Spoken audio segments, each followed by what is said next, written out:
Bienvenue à la Maison des Sports, Lilian Pierre, coordinateur des ambassadeurs Terre de Jeux au sein du comité départemental olympique et sportif de la Charente. Mon rôle, ça va être de former et d'accompagner ces ambassadeurs dans leurs actions au quotidien. Et pour cela, je m'appuie sur différents partenaires que je vais vous présenter directement. On se retrouve devant la Maison des Sports, on va pouvoir rencontrer le premier acteur, l'employeur, Profession Sport et Loisirs.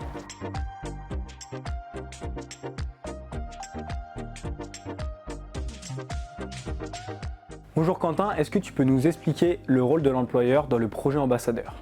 Profession Sport et Loisirs de la Charente, notre rôle c'est d'être employeur des ambassadeurs Terre de Jeux. Nous sommes là pour garantir un cadre légal et réglementaire de leurs emplois. Nous sommes un soutien administratif, donc nous avons aidé au recrutement des ambassadeurs Terre de Jeux. Nous assurons également le suivi RH et notamment par la réalisation des bulletins de salaire. Merci Quentin pour toutes ces informations. Maintenant, on va pouvoir découvrir nos partenaires associatifs en commençant par le CDSA.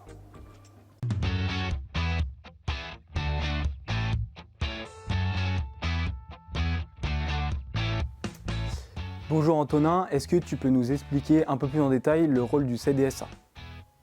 Donc le CDSA 16, aussi appelé Comité Sport Adapté de la Charente, est un organisme départemental qui aide au travers du sport les personnes en situation de handicap mental par le biais d'événements, de journées, mais aussi de relations sociales.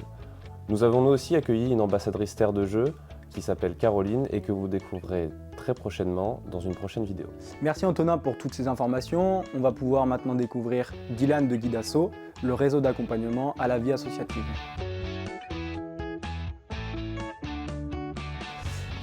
Bonjour Dylan, est-ce que tu peux nous expliquer le rôle de Guidasso et quelle importance il peut avoir avec les ambassadeurs ? Bonjour, je suis Dylan, chargé de mission Guidasso, un réseau d'accompagnement à la vie associative. Guidasso est composé de structures réparties sur les territoires de la Charente avec des référents qui sont à l'écoute, informent, conseillent les associations et les accompagnent dans leurs projets. En plus de cet accompagnement, nous proposons des ressources et un parcours de formation auxquels les ambassadeurs Terre de Jeux ont pu être sensibilisés. Super, merci beaucoup Dylan. Nous allons maintenant aller à la rencontre de Thierry et Tom du comité départemental olympique et sportif.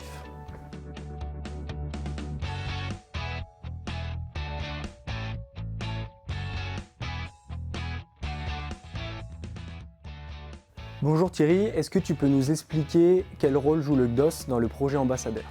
Bonjour, Thierry Borlas, conseiller de développement au sein du comité olympique et sportif de la Charente. Alors, le rôle du CDOS dans le cadre du projet ambassadeur, c'est principalement de venir en soutien du département. Nous accompagnons les ambassadeurs et les collectivités qui les accueillent dans le cadre de la mise en œuvre de leur projet, en nous assurant que le mouvement sportif et toutes les parties prenantes soient impactés.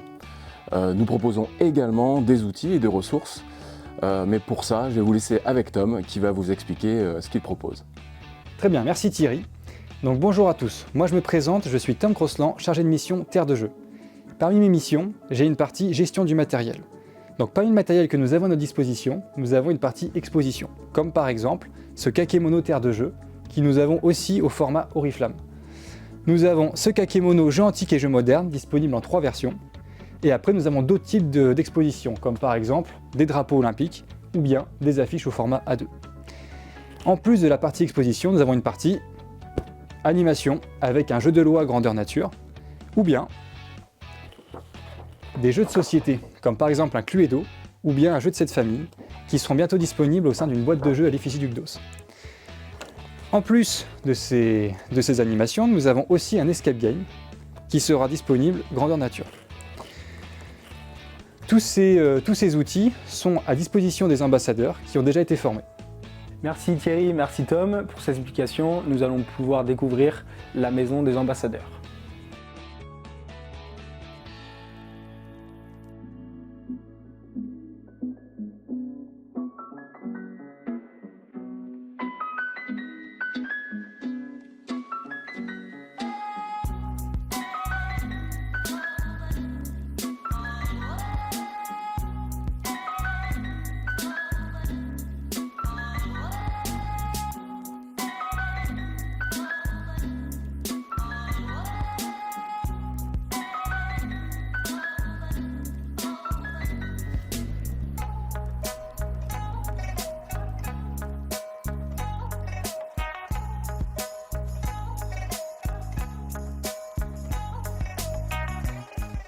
Ici, nous nous retrouvons dans la Maison des Ambassadeurs qui a été réhabilitée par le conseil départemental, qui marque le lieu de rassemblement des ambassadeurs qui sont engagés dans différentes collectivités.